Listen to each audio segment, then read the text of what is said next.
guys, welcome back to my channel where we spill tea left, right, and everywhere in between. In today's video, we are catching you up on some scams, some baby news, some lawsuits, and some staged plane crashes. But before we get into all of that, don't forget to like and subscribe to the channel, hit that notification bell so you don't miss out on any new videos, and follow us on Twitter. There is a lot to get into today, so no time to waste, grab a snack, and we'll spill some tea for you. So let's start with the Ace family. This Ace Fest thing is just growing, like literally growing.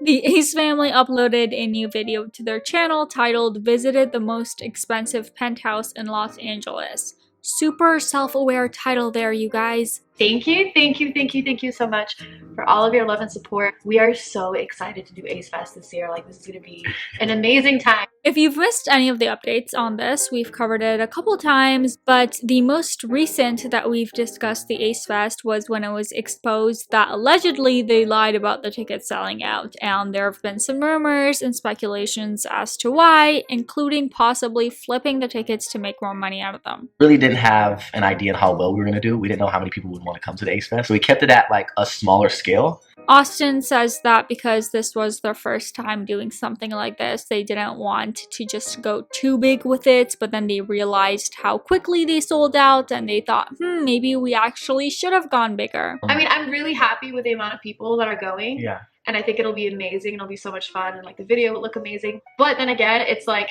the venue has the capability of holding a lot more people. They say that they are actually going to try and expand the event because there have apparently been so many people that are disappointed that they were unable to get tickets. Another thing that they address is the options for the tickets being either a 3-set or a 5-set, I believe. It doesn't work for some people, as some people want to just go alone. We're going to try our best. Not saying that we're going to, but we're going to try our best to sell individual tickets for those people who want to come by themselves. Just know the individual tickets may not have the same benefits as the other tickets. But Austin adds to that by saying that selling individual tickets will be easier to track than selling group tickets, as the group tickets are a little bit more complicated. Okay, so wait.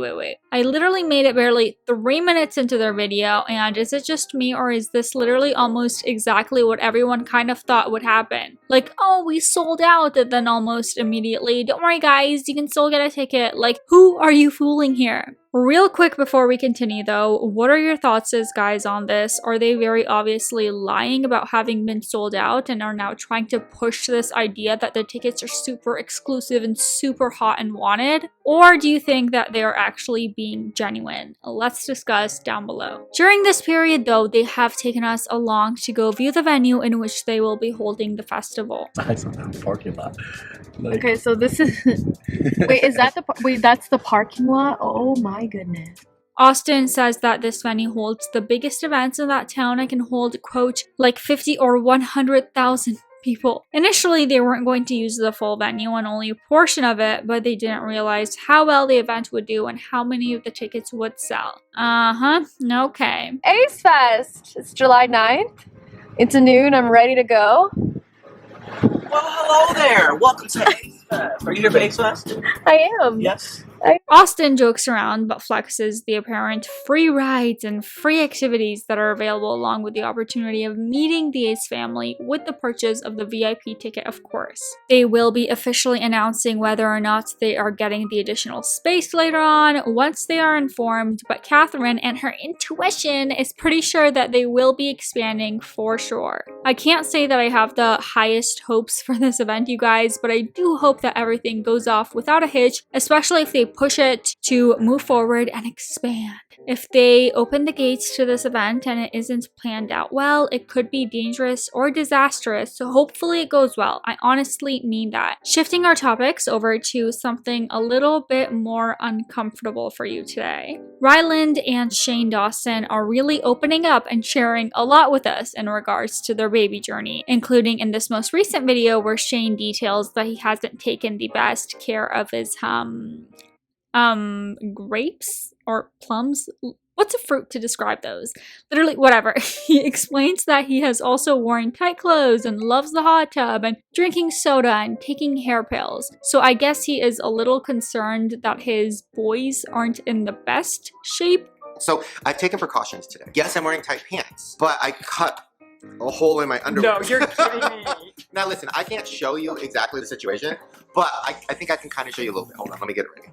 Don't worry, I won't show you. But because of Shane's treatment of his gonads, he reckons that Ryland will be the one out of the two of them that will be more fertile and in turn should be the full biological father of their first child. Like, for so many reasons. You're healthy. You make a lot. Oh my god. To be clear, they explain that this trip to the clinic will not be the actual insemination or whatever, but more just the test to see whose swimmers are stronger. I hate that I just said that. I also kind of hate that I watched this discussion. I'm gonna take out my phone. I'm gonna go to youtube.com/RylandVlogs. I'm only gonna watch, like, you know, the videos that are just you. I'm not sure that we needed to know what material they were going to use in assistance to this donation for testing, but there you go. They spend about 3.5 hours in the clinic doing their thing, and supposedly the sample that they gave will be the sample that is used moving forward when a surrogate is chosen and the process moves into the next stages for pregnancy. Probably a very exciting moment for the two of them, as apparently the process from now on can take about 12 weeks until the surrogate is actually pregnant. So this might not take too much longer for the couple, and it could very well be as early as the beginning of 2023 that they have a little Ryland/Shane running around. Okay, so we got the results, which I thought was gonna take 2 weeks. So mine came out first, and the doctor's like, oh, very good, very good. He's going over my results. He's like, you're above average, so that's nice. Shane kind of retracts his earlier concerns in regards to his count when they start to talk about his results. When I really think about it, I've never done drugs. I don't drink. I don't really do anything that I think would hurt my balls. And then I even asked the doctor, and he was like, well, do you cycle? And I was like, oh, girl, no, she doesn't cycle. And he's like, well, do you, do a lot of exercise? And I'm like, no. So we should be good. They share the results that kind of break down all kinds of different factors, but basically both of them pass with flying colors, A+, superstars, and everything is great for them on that front. Both Shane and Ryland explain in pretty specific detail how they both completed this task, and I will save you from that. I will not describe any of that, but if you were interested to know about their journey so far on the path to fatherhood, it's going fine. Since the last coverage we did on Shane and his recent video titled Our Wedding, Shane has actually changed the name of that video, and we're not really sure as to why. He did post to his Instagram story saying that he changed and that he's sorry and just really indecisive these days. Maybe he realized that it was a pretty big clickbait. Let's talk about now some other family style drama with the recent news of Blac Chyna suing the Kardashians for $100 million or possibly $300 million. This lawsuit allegedly began way back in 2017 but is just now actually going underway and in the courtroom officially.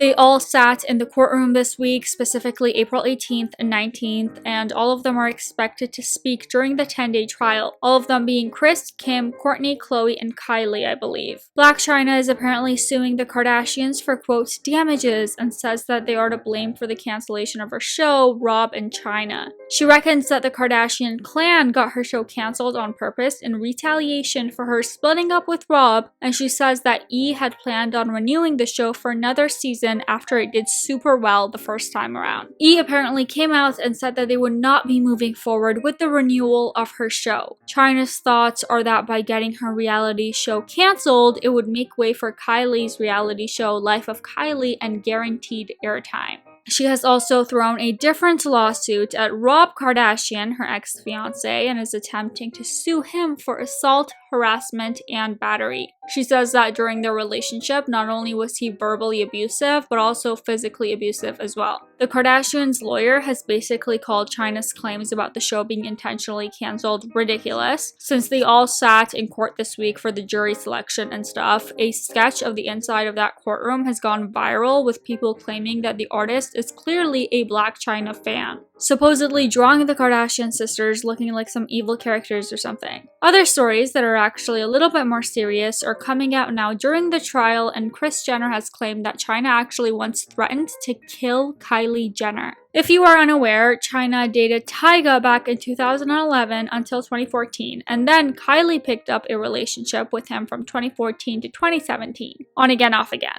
Chyna has claimed that Kylie's relationship with him started while she was still with him. According to page 6, Chris sat on the stand and said that they were, quote, alarmed by the alleged threat and said that Tyga told them multiple times about Chyna trying to physically harm him with a knife. Chris says that they kept it all in the family and never reported anything to the police. Also, it came out that Chyna held a gun to Rob's head and wrapped a phone cord around his neck, but she was just joking, so it's all good.